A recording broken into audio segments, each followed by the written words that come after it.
Bonsoir à toutes et à tous, il est 20h, voici les titres. Cadeau de fin d'année du chef de l'État pour les Sénégalais établis au Japon. Le président Macky Sall vient de leur offrir 5 hectares pour la construction de logements. Ils ont été reçus par le chef de l'État en séjour dans le pays. Une 3e étoile pour l'Argentine de Lionel Messi. L'Albiceleste porté par la Pulga gagne la Coupe du Monde devant la France à l'issue des tirs au but après 120 minutes de jeu. Retour sur une finale à rebondissement dans ce journal. Au menu également, votre rendez-vous FIDAC au 4e jour. Nos équipes ont fait focus sur Tambacounda. La région se distingue dans l'artisanat, notamment la menuiserie. Vous le verrez également dans ce journal. À suivre aussi, le grand format santé s'intéresse ce soir à l'addiction. Ces sources sont multiples, mais les plus préoccupantes sont liées aux substances psychoactives et comportementales. La prise en charge se fait à l'hôpital psychiatrique de Thiaroye qui dispose d'une unité spéciale, la seule d'ailleurs en Afrique de l'Ouest. Bienvenue à tous. D'abord, cette bonne nouvelle, 5 hectares au moins pour la construction de logements. Le chef de l'État accède ainsi à la demande des Sénégalais de Japon. D'autres préoccupations d'ordre administratif seront prises en charge. Nos compatriotes ont été reçus par le président Macky Sall en marge de sa visite à Tokyo. Envoyés spéciaux, Mamadou Belem et Oumar Nig. C'est le premier acte de sa visite ici à Tokyo. Comme partout, la démarche du chef de l'État consiste à écouter, comprendre les problèmes des compatriotes afin d'y apporter des solutions. Ceux du Japon sont représentés ici par des membres du bureau de l'association. Après avoir remercié le président Macky Sall pour cette opportunité, ses compatriotes ont listé des doléances dont la plus importante à leurs yeux est liée à l'accès au logement. La coopérative d'habitat étant mise en place, il reste maintenant l'obtention de terrain. Et là, les Sénégalais du Japon veulent innover. Leur ambition est de bâtir une cité intelligente au Sénégal avec des partenaires japonais déjà identifiés et prêts à les accompagner dans le projet.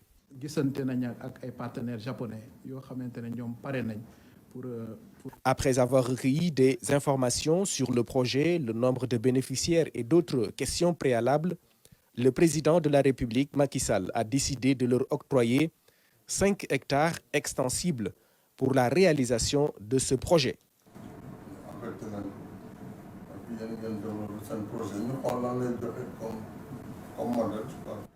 Le reste des préoccupations concerne l'établissement de passeports et de carte nationale d'identité, l'accord de remboursement des cotisations de retraite et un bureau de vote. Sur tous ces points, la ministre des Affaires étrangères a apporté des éléments de réponse sur instruction du président de la République. Elle prendra les dispositions en relation avec l'ambassadeur du Sénégal au Japon pour traiter ces questions soulevées par nos compatriotes. Tour à tour, les membres du bureau de l'association, tous des produits de l'école sénégalaise, se disent fiers de ce système, mettant l'accent sur l'importance du capital humain qui fait la force des pays comme le Japon. Ils se réjouissent de voir que le président Macky Sall en fait une priorité avec un investissement conséquent dans le secteur de l'éducation, notamment dans la formation professionnelle. Coupe du Monde 2022, l'Argentine, championne du monde, l'Albiceleste, a battu la France par 4 tirs au but à 2. Les deux équipes étaient à égalité après 120 minutes de jeu. Tout de suite, nous prenons la direction de Doha pour aller retrouver Ibrahima Mboup. Bonsoir Ibrahima. L'Argentine obtient finalement sa 3e étoile. L'Albiceleste remporte la Coupe du Monde devant la France à l'issue d'un match à rebondissement. Bonsoir Anne-Marie Gomis, vous avez lâché le terme, match à rebondissement. Le suspense était au bout jusqu'à la dernière seconde. Une très belle finale de Coupe du Monde. 6 buts marqués avec ce triplé de Mbappé, mais surtout le sacre de Messi et de l'Argentine.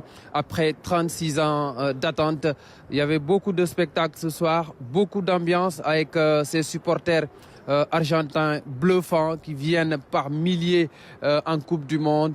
Et à l'arrivée, leur pays a été sacré. Il y avait beaucoup de larmes, beaucoup de pleurs côté argentin, beaucoup de pleurs aussi côté français avec la déception. Actuellement, les équipes sont dans les vestiaires. Nous étions en zone mixte. Nous étions obligés de sortir pour pouvoir faire ce direct avec Dakar. Pour le moment, il n'y a que Hugo Lloris et Camavinga qui sont passés en zone mixte. Nous attendons toujours l'arrivée des Argentins pour recueillir leurs réactions et l'arrivée des joueurs français aussi pour les flash interviews de fin de match en zone mixte.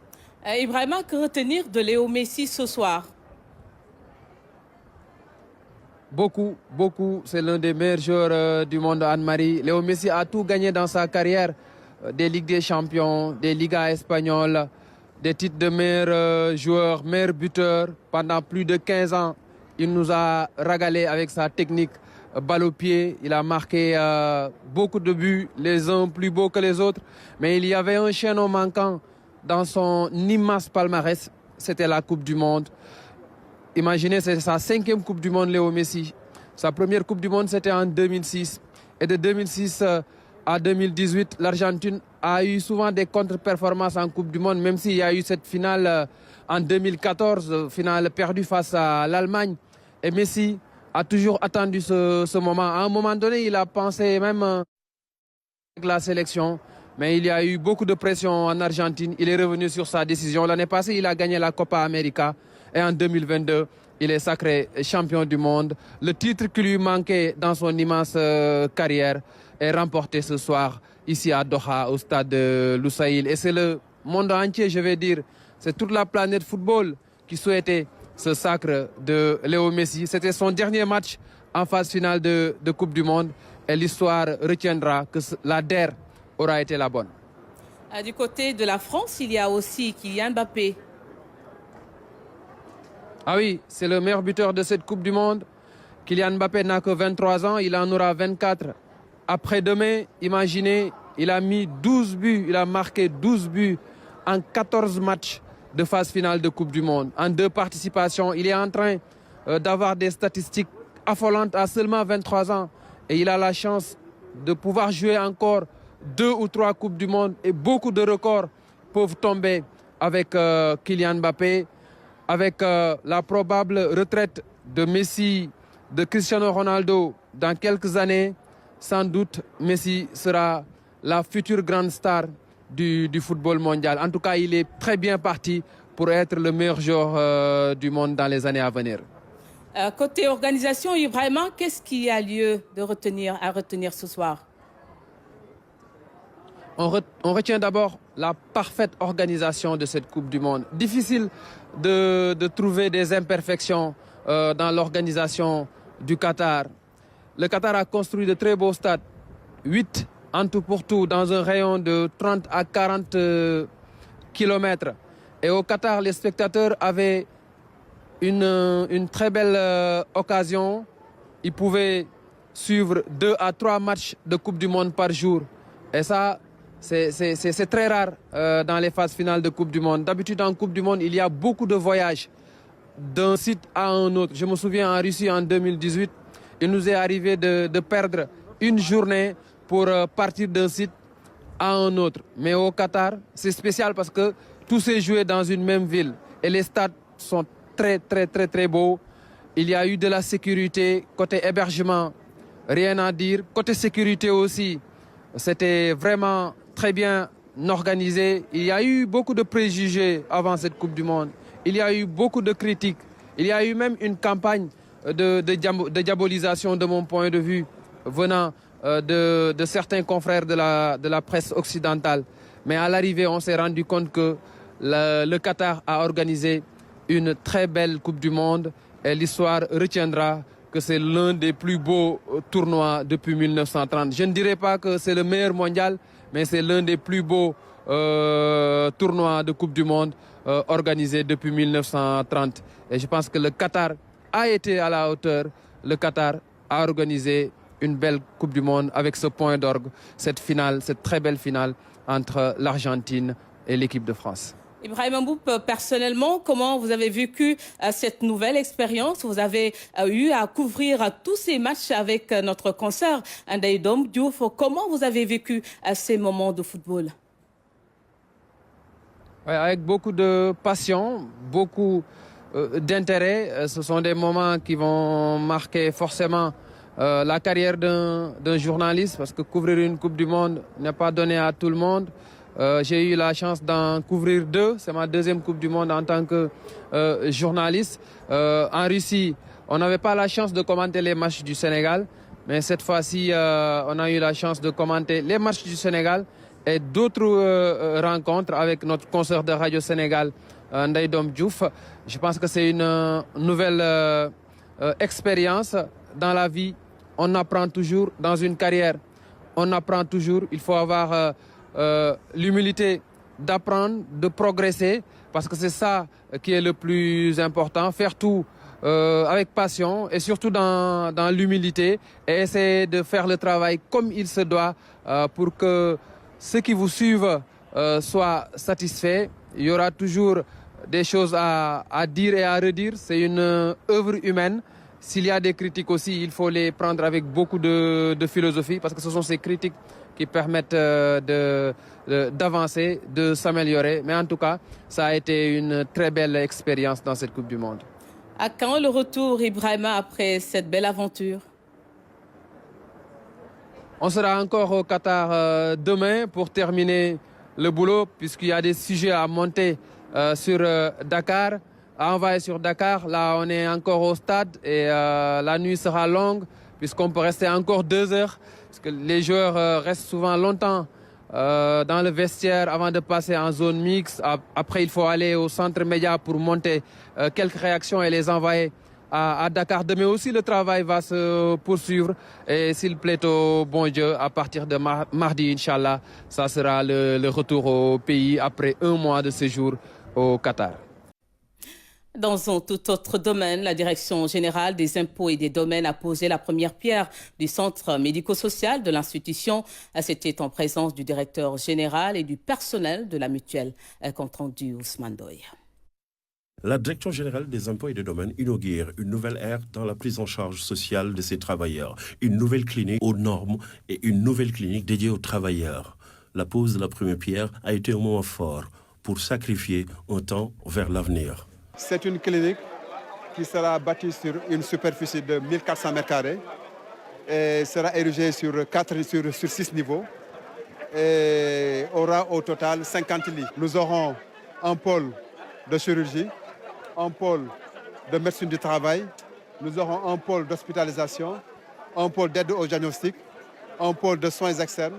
La cérémonie de la pose de cette première pierre a été aussi l'occasion pour les travailleurs et pour tous ceux qui sont dans le système de collecte des impôts et des domaines de se féliciter d'un tel joyau. Et ces hommes et ces femmes ici présents, plus ceux qui sont restés dans les services qui ont pu faire ça, qui ont pu faire ce travail avec les outils modernes dont nous disposons. Et c'est la combinaison de l'ensemble de ces éléments qui nous a permis aujourd'hui d'atteindre ces niveaux de 2000 milliards, de pouvoir sécuriser le foncier, même s'il y a des difficultés, de faire l'opération Semoukei-Touker, de réussir à avoir un peu plus de 1600 baux à bout. Pourquoi c'est fait? Parce que ces hommes et ces femmes ici présents sont dévoués, se sont engagés avec l'ensemble des partenaires sociaux. Cette future clinique de la Direction générale des impôts et des domaines reste dédiée aux travailleurs de la Direction générale des impôts et des domaines, mais aussi des anciens retraités de la boîte. Cette future clinique restera aussi ouverte aux populations, mais aussi et surtout à tout autre démembrement de l'État du Sénégal. Nous reparlons de la Semaine nationale de la petite enfance. À l'instar des autres régions, Matam a également lancé les festivités dans une ambiance chaleureuse, un moment fort d'échange et de réflexion sur les enjeux et la prise en charge de la petite enfance. Fatimata Banelba.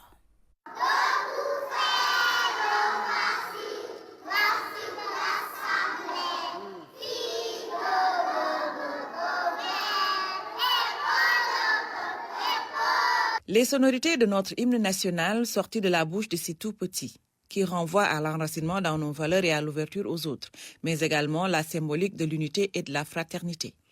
Une belle entrée en matière pour célébrer la petite enfance. Parés de boubous traditionnels, les enfants ont célébré la petite enfance dans une ambiance chaleureuse.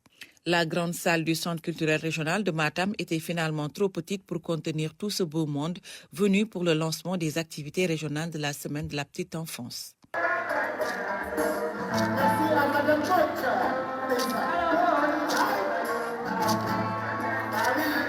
Et la semaine, c'est un moment aussi de sensibilisation, de plaidoyer pour la cause de la petite enfance. Mais pour cette semaine, le thème porte sur les valeurs civiques. On voudrait, dans nos structures, inculquer très tôt à nos enfants les valeurs civiques et morales pour que demain, ils soient d'excellents citoyens, des citoyens modèles qui seront capables de porter le développement du pays. Éducation au civisme dès la petite enfance pour bâtir ensemble un capital humain de qualité. Un thème qui interpelle tout un chacun au vu des dérives notées présentement dans notre société. Notre pays a choisi d'investir dans le capital humain dans le but d'asseoir les compétences nécessaires au développement individuel et à la croissance économique. C'est pourquoi le plan Sénégal émergent prend bien en compte le développement intégré de la petite enfance à travers son axe 2 relatif au développement humain. C'est dire que l'État du Sénégal a compris très tôt que la meilleure manière de lutter efficacement contre la pauvreté, c'est d'investir dans l'individu pour renforcer le capital humain.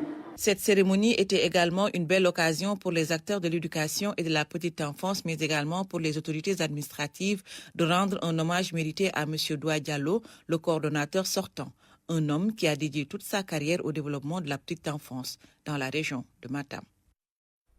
Comme tous les dimanches, votre grand format santé, il s'intéresse ce soir à l'addiction. Elles sont nombreuses, les sources d'addiction, mais les plus préoccupantes sont celles liées aux substances psychoactives, celles comportementales. Toutes ces formes d'addiction sont prises en charge à l'hôpital psychiatrique de Thiaroye. D'ailleurs, une unité spéciale est dédiée à ces problèmes. Un service d'hospitalisation est même proposé, ce qui est unique en Afrique de l'Ouest. Focus signé Alioune Ndiaye Moussaba, Antoine Delgado et Oumou Baldé. Internet, drogue, alcool, jeux, les sources d'addiction foisonnent. Tout ce qui est dépendance aux substances, à savoir l'alcool, le cannabis, le tabac et les autres drogues injectables, à savoir la cocaïne, l'héroïne, l'ecstasy, qu'on rencontre de plus en plus maintenant chez les jeunes, mais aussi les addictions comportementales, parce qu'on en rencontre aussi tout ce qui est jeu, sexe, sport ou au travail. J'ai commencé par la drogue très tôt, vers 17 ans. Vers 17 ans comme ça, j'ai commencé à utiliser de la drogue. Mais au fur et à mesure, j'ai vu que la drogue n'était pas de bonne... Parfois, tu avais de la drogue qui n'était pas de la bonne qualité. Donc je me suis dit, bon, au lieu de chercher de la bonne qualité partout, mieux vaut que je prenne l'alcool, je vais ajouter à ça, quoi. Donc au début, je buvais un peu d'alcool. 1 verre, 2 verres, au début c'était comme ça. Mais au fur et à mesure, ça a augmenté jusqu'à que je prenne au moins, je peux prendre 1 bouteille ou même 2 bouteilles le même jour. Ce jeune rencontré à l'hôpital psychiatrique de Thiaroye a eu la volonté de se départir de son addiction. Celle-ci a impacté négativement son quotidien, mais aussi celui de son entourage. Voilà, ça a commencé à me détruire de l'intérieur. J'étais complètement mince, je ne mangeais plus, parce que tout le temps, je pensais seulement à l'alcool. Parce que quand tu bois de l'alcool, tu n'as pas envie de beaucoup manger.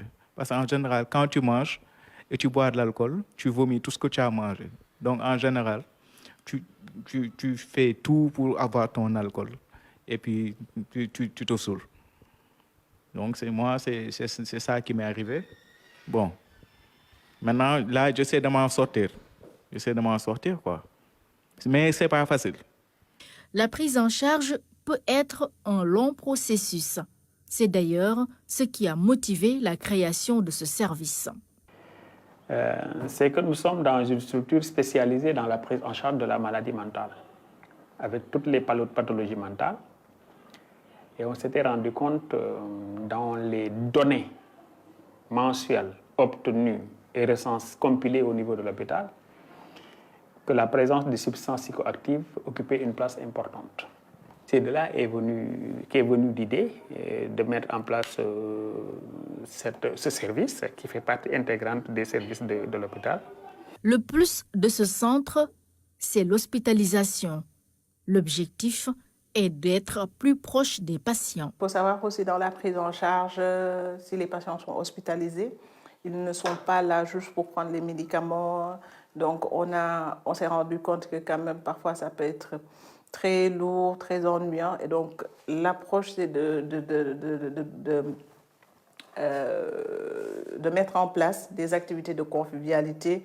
Donc il y a l'art-thérapie, il y a l'ergothérapie, il y a le sport. Donc en général, quand le patient se réveille, il y a le réveil musculaire, on l'accompagne aussi par rapport à sa chambre. Et après aussi, on peut lui proposer des jeux d'esprit pendant la journée, aussi bien aussi des activités sportives, la lecture, qui aident beaucoup par rapport à la réinsertion ultérieurement quand il va sortir de l'hôpital. Le suivi des patients fait intervenir une équipe pluridisciplinaire. L'assistance sociale est le premier contact. Voir son parcours, voir sa dynamique familiale, voir tous les passages qui sont liés à sa vie sociale. Et voir est-ce qu'il y a une implication du social dans cette consommation-là. Et il nous arrive en premier lieu d'essayer de faire un entretien motivationnel pour que le patient puisse comprendre les risques qui sont liés à cette consommation-là. L'équipe de prise en charge est aussi épaulée par des médiateurs. Eux sont mieux placés pour convaincre les patients addicts à accepter de se faire aider, car connaissant bien le milieu. Écoutez, sans rien vous cacher, j'ai quand même une expérience par rapport à ça, puisque moi-même, je fus addict. Donc, je sais comment aborder la personne. Et ensuite, le reste, c'est l'approche. L'approche en tant que personne qui connaît ça. Et voilà, il y a des mots qu'on peut dire, codes, qu'on peut appeler des codes, qui se passent dans les scènes. Et si vous les utilisez, voilà, ils ont tout de suite confiance parce qu'ils voient leur père dans ça. Et donc, il est plus facile comme ça de les amener vers la structure et de l'accompagner surtout. L'appel que je peux lancer, compte tenu de l'expérience que j'ai par rapport à ça, c'est d'abord, même s'ils l'entendent d'une oreille, parce que celui qui est dedans et qui ne connaît pas encore justement les méfaits, le manque et tout ça, il est dans ce qu'on appelle le bon flash, c'est-à-dire qu'il le vit.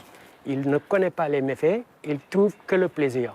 Donc celui-là a son message qu'on peut lui délivrer. C'est-à-dire insister sur le fait qu'il soit débutant et que les conséquences viennent plus tard, parce qu'après, il n'y aura plus ce plaisir qu'il vit, mais que le contraire de ces plaisirs-là. Une fois le malade admis, un programme de suivi est mis en place. Le psychologue est l'un des maillons essentiels de cette équipe. Il y a deux possibilités. La première, c'est de faire des thérapies individuelles ou bien de faire des thérapies collectives. Là, c'est souvent le lieu pour tout un chacun d'essayer de voir les efforts qu'il fait ou bien les difficultés qu'il rencontre. Et il y a le professionnel aussi à côté qui sera là pour coordonner cet entretien en quelque sorte. Dans certaines formes d'addiction, un substitut est proposé. La prescription est bien encadrée. Au niveau de ce bureau, tout ce qu'on fait, c'est la dispensation de la méthadone pour les personnes qui sont prises en charge au niveau de l'hôpital psychiatrique de Thiaroye. C'est-à-dire les personnes qui prenaient de la drogue et toutes les façons de drogue. Là, nous substituons ces drogues-là par la méthadone. C'est une dose médicale qui est déterminée par le médecin. Et sur présentation d'une ordonnance, moi, je délivre les doses nécessaires. C'est pourquoi il est très bien sécurisé. C'est dans des armoires fermées à clé, des armoires sécurisées. Et il y a un seul responsable ici pour la délivrance, c'est moi. Et après chaque délivrance, je remets le bidon au niveau de l'armoire pour le garder. Ce n'est pas des médicaments qu'on peut prendre comme les autres médicaments. La réglementation est très rigoureuse là-dessus. Ce service dédié au suivi et à l'hospitalisation des patients addicts est unique en Afrique de l'Ouest selon les responsables de la structure.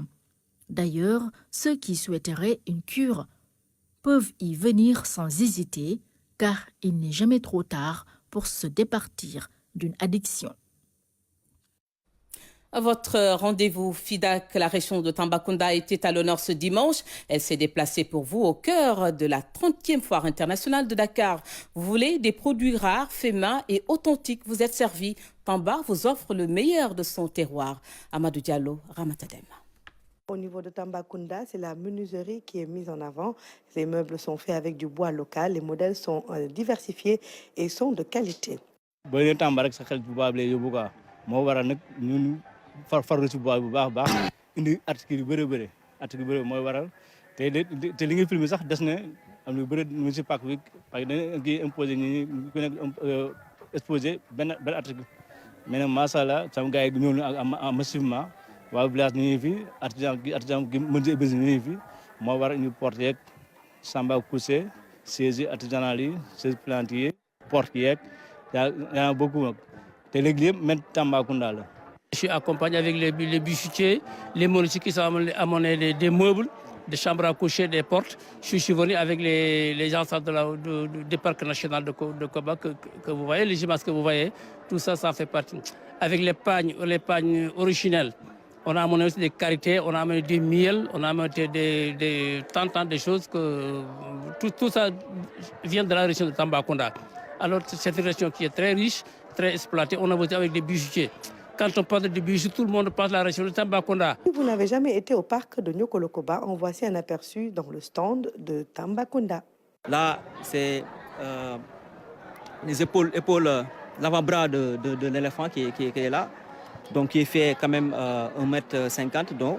Donc le poids peut varier entre 40 à 50 kg. Hein? Donc là aussi, nous avons l'élan de Derby qui est une antilope, qui est l'une des antilopes les plus emblématiques, les plus extraordinaires de l'Afrique, hein, qui a quand même un poids qui peut varier entre 800 et 1 tonne. Donc c'est une espèce qu'on retrouve uniquement que dans le parc national du Nyokolokoba. Il y a d'autres espèces qu'on retrouve peut-être dans d'autres contrées en Afrique, mais c'est une espèce quand même qui est autochtone justement au Sénégal. Là aussi nous avons le koba qui est l'emblème du Nyokolo, comme vous le voyez, qui a la taille quand même de cheval, dont son poids peut varier entre 800 également kilos à 900 kilos. Donc qui a une longévité entre 20 ans et 25 ans. Donc qui a aussi une taille en fait qui peut varier entre 1,50 m et 2 m. Là également nous avons une espèce appelée Bubal du Nord, qui est une espèce quand même remarquable au Nyokolo. Là aussi sa taille n'est pas loin du koba. Sa taille également peut varier entre 1,50 m et 2 m et son poids entre 80 kg à 200 kg. Voilà, là nous avons une défense de l'éléphant qui est là. Donc comme vous le savez, le parc national Nyokolokoba dispose quand même d'une population de l'éléphant. Hein? Vous voyez quand même, c'est une défense qui est là et la défense peut varier entre 80 à 100 kg. Tambacounda vous accueille les bras ouverts dans cette 30e FIDAK avec une offre de produits diversifiés. Religion de retour au Sénégal après un périple de 21 jours sur les pas du Christ. Les 350 pèlerins rendent grâce à travers une messe, occasion pour les pèlerins de rendre un vibrant hommage à Monseigneur Paul Abel Mamba Kaltoum Gueye. Au nom du Père et du Fils et du Saint-Esprit. Une messe d'action de grâce pour dire merci. Monseigneur Paul Abel Mamba, dans son homélie, est revenu sur l'importance de la foi dans la vie du croyant. Il exhorte les fidèles à se reposer entièrement sur le Tout-Puissant. Nous avons certes besoin de salut, mais n'allons pas le chercher ailleurs, sinon en Dieu, le Dieu vivant et vrai. Car dans notre monde moderne, il y a beaucoup de divinités qui peuvent attirer notre attention et nous entraîner à prendre un chemin qui n'est pas un chemin de salut, mais de perdition. Il s'agit du Dieu argent, du Dieu du matériel, du Dieu qui nous pousse à chercher le profit ou une belle situation. Beaucoup d'opportunités que nous pouvons croire que c'est le chemin du salut. Cette messe est donc une reconnaissance envers le Créateur. Après avoir effectué un pèlerinage sur les lieux saints de la chrétienté, de retour, ces 350 pèlerins sénégalais témoignent en première leur loge, gratitude. les pèlerins sénégalais, Vraiment, nous sommes drapeau allés en main, en paix, nous ils sommes ont rentrés accueilli en le paix, nous n'avons eu 266e. aucun cas, Et c'est une nous grande n'avons joie, pas été vraiment. inquiétés, Une on a immense fait joie un pour très, tout très, chrétien. très Et bon et très j'aimerais beau et je prie le Seigneur. Donc cette messe d'action de grâce, comme nous avons l'habitude de le faire après chaque pèlerinage, c'est ce que nous avons fait aujourd'hui avec tous les pèlerins qui étaient présents pour dire merci au Seigneur.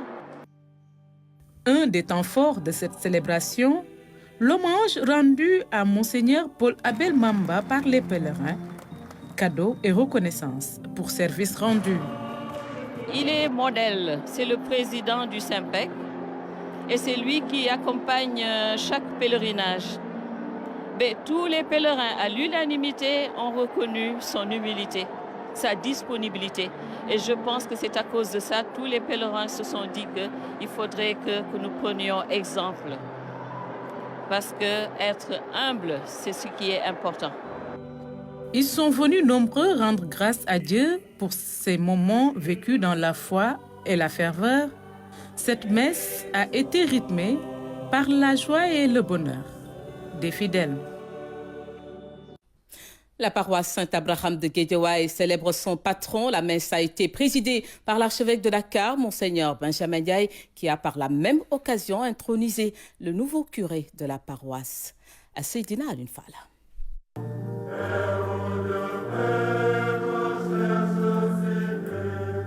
Guédiawaye Wakhinane Nimzat, paroisse Saint-Abraham.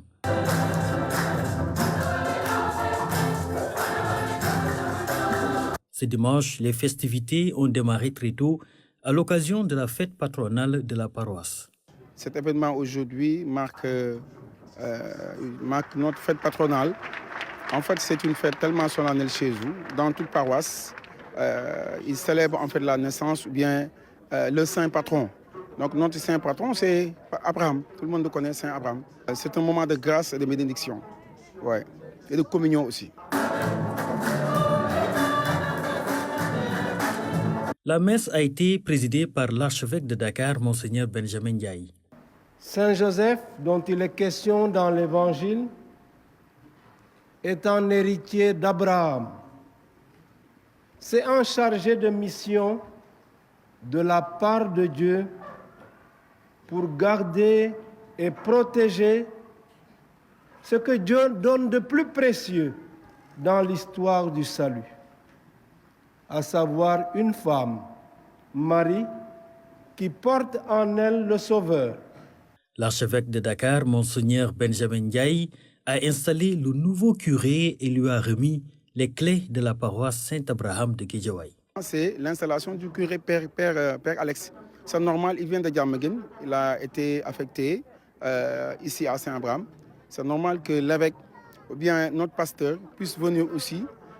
C'est lui qui doit faire le déroulement de cette activité. C'est-à-dire c'est lui-même qui doit installer le curé dans une paroisse. Et il est là pour ça. Après la messe, les activités se sont poursuivies toute la journée à la paroisse Saint-Abraham de Guédiawaye. La fête patronale Sainte-Barbe également célébrée devant plusieurs autorités civiles et militaires. Une double cérémonie marquée par l'inauguration de l'école d'application du bataillon du génie militaire. L'ouvrage va servir à la formation des ressources humaines de l'armée. Moussa Madé. Surnommée la Sainte du Feu, Sainte-Barbe est la patronne des professions en rapport avec le feu et les explosions. D'une grande beauté, elle a été décapitée par son père pour avoir refusé le mariage. Ce dernier fut frappé par la foudre et réduit en poussière. Par cette intervention divine contre son père, elle s'était révélée puissance de feu et saint patron des salpêtriers, bombardiers, canonniers, sapeurs et mineurs. C'est pour son courage qu'elle est célébrée chaque année par les sapeurs. Cette édition a pour thème le génie militaire face aux défis sécuritaires et risques environnementaux. Les récentes acquisitions en équipement ont permis de relever de manière significative les capacités en terrassement. L'emploi dual de ces équipements garantit, d'une part, l'appui et le soutien des armées en opération, et d'autre part, la participation au développement socio-économique et la lutte contre les risques environnementaux, entre autres, la stabilité de la frange côtière, la préservation des zones sylvopastorales et l'aménagement des espaces pour une meilleure prévention des inondations. Unité d'appui et de soutien des armées, le génie militaire s'est toujours illustré sur les théâtres d'opération. Il vient aussi en appui à l'État du Sénégal dans le domaine des infrastructures et la lutte contre les inondations. Dans sa phase de montée en puissance, la formation des ressources humaines occupe une place fondamentale. Désormais, la formation de qualification d'armes, FQA, est confiée au bataillon. L'école du génie prend en compte la formation des cadres du CAT au B2 pour les personnels non officiers, l'application et le cours de capitaine pour les officiers subalternes. Ce dispositif est complété par les formations hors CAFES dans les métiers techniques pour combler les déficits en ressources humaines qualifiées, notamment dans les domaines du bâtiment, de l'électromécanique, de l'électronique et de la maintenance des engins. Ces réalisations de l'état-major général des armées ont pour objectif de disposer de sapeurs qualifiés polyvalents, capables d'assurer l'appui et le soutien des armées en tout temps et en tout lieu. Mamadou Salif Sow, officiellement installé dans ses fonctions de directeur général de l'Agence d'assistance à la sécurité de proximité, le nouveau chef des ASP promet de relever les défis pour permettre aux employés de mener à bien leur mission. Dame Silla. Après des années à la tête de l'Agence d'assistance à la sécurité de proximité, Biram Faye, aujourd'hui ministre, cède la place à Mamadou Salif Sow. Le directeur général sortant, confiant de son successeur, se dit très optimiste de l'avenir de la structure. La création de l'ASP participe de la volonté de l'État de matérialiser sa vision nouvelle sécuritaire qui accorde une place de choix à la collaboration entre les collectivités territoriales, les forces de sécurité et de défense et les autorités administratives. La création de l'ASP se justifie également à travers ce diptyque emploi-sécurité pour absorber le gap ou une partie de ce gap du chômage et promouvoir la sécurité de proximité dans le cadre de la mise en œuvre du plan Sénégal émergent PSE. Le nouveau patron des ASP, Mamadou Salif Sow, aussitôt installé, a décliné sa feuille de route. Il promet de traduire en acte la vision du chef de l'État dans le domaine de la sécurité de proximité. Dans un contexte d'accroissement de la criminalité, nous avons la mission de participer à l'élaboration et à la mise en œuvre du plan national de prévention et de lutte contre la délinquance. Bien entendu, en rapport avec les forces de défense et de sécurité. Nous sommes dans un monde en perpétuelle mutation, et pas forcément que dans le bon sens, mais c'est ce défi majeur qui fait le charme de la tâche. Le tout nouveau directeur général de l'Agence d'assistance à la sécurité de proximité promet également d'améliorer les conditions de vie et de travail de ses agents. D'emblée, j'aimerais vous rassurer et vous annoncer la volonté du président de la République, son Excellence Macky Sall, d'améliorer vos conditions de travail. Vous vous êtes engagé armé d'une grande volonté et d'un civisme exemplaire pour assurer la sécurité de vos compatriotes. L'Agence d'assistance à la sécurité de proximité est forte de dizaines de milliers d'agents déployés sur toute l'étendue du territoire national. Leur objectif est de renforcer la sécurité en étroite collaboration avec les forces de l'ordre et les services administratifs. Autre question, violence faite aux femmes et aux filles. L'amicale des anciennes élèves de Mariam Abba, dans la réflexion au cours d'un panel, elles ont exprimé leur position face à certains actes et invitent à une véritable prise de conscience. Nous retrouvons Tamsila. Mougne ou la résilience à tout prix, Une norme sociale à perpétuité ou à transformer pour briser le cycle de la violence dont sont victimes les femmes et les filles est le thème de ce panel initié par l'amicale des anciennes élèves de Mariama Ba. Le but recherché, c'est de ramener tout le monde à la table pour pouvoir converser, pouvoir discuter et trouver des moyens d'améliorer les choses qui se passent. Toutes les minutes, il y a 11 femmes qui meurent. Donc ça veut dire qu'il y a un vrai problème. Ça ne peut pas être juste dans notre tête. Ce n'est pas parce qu'on est des féministes, ce n'est pas parce qu'on est aigris. C'est vraiment parce qu'on constate qu'il y a un vrai problème qu'il faut qu'on trouve des solutions. Cette activité entre dans le cadre de la campagne de 16 jours d'activisme contre les violences faites aux femmes et aux filles. Pour l'amicale des anciennes élèves de Mariama Ba, l'heure est à la sensibilisation. Il faut aller peut-être au cœur des familles, donc c'est-à-dire qu'il faut aller toucher les hommes, il faut aller toucher les mamans, il faut aller toucher les petits garçons, il faut aller toucher les petites filles parce que c'est aussi dans leur tête qu'on leur a inculqué depuis qu'elles sont petites qu'elles doivent se comporter d'une certaine manière, qu'elles doivent subir les choses sans rien dire. Et donc ce changement de mentalité-là, pour qu'on y arrive, il faut, comme je disais, que tout le monde soit vraiment à la même table et qu'on puisse discuter. Pour lutter contre les violences faites aux femmes et aux filles, les actrices interpellent les autorités étatiques. Le Sénégal aujourd'hui a signé beaucoup de conventions par rapport à ces violences faites aux femmes, à la protection de la femme, à la protection de l'enfant. Mais ça ne reste que des textes qui sont vides de sens quand ils ne sont pas appliqués et que l'autorité gouvernementale ne fait pas ce qu'il faut pour que ce soit appliqué réellement.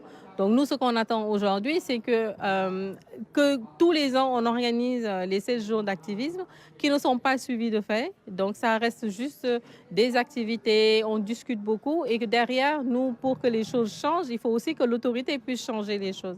L'amicale des anciennes élèves de Mariama Ba contribue aux efforts de la société civile pour prévenir les violences contre les femmes et les filles qui portent atteinte à leurs droits fondamentaux et qui constituent un frein à leur santé et leur bien-être.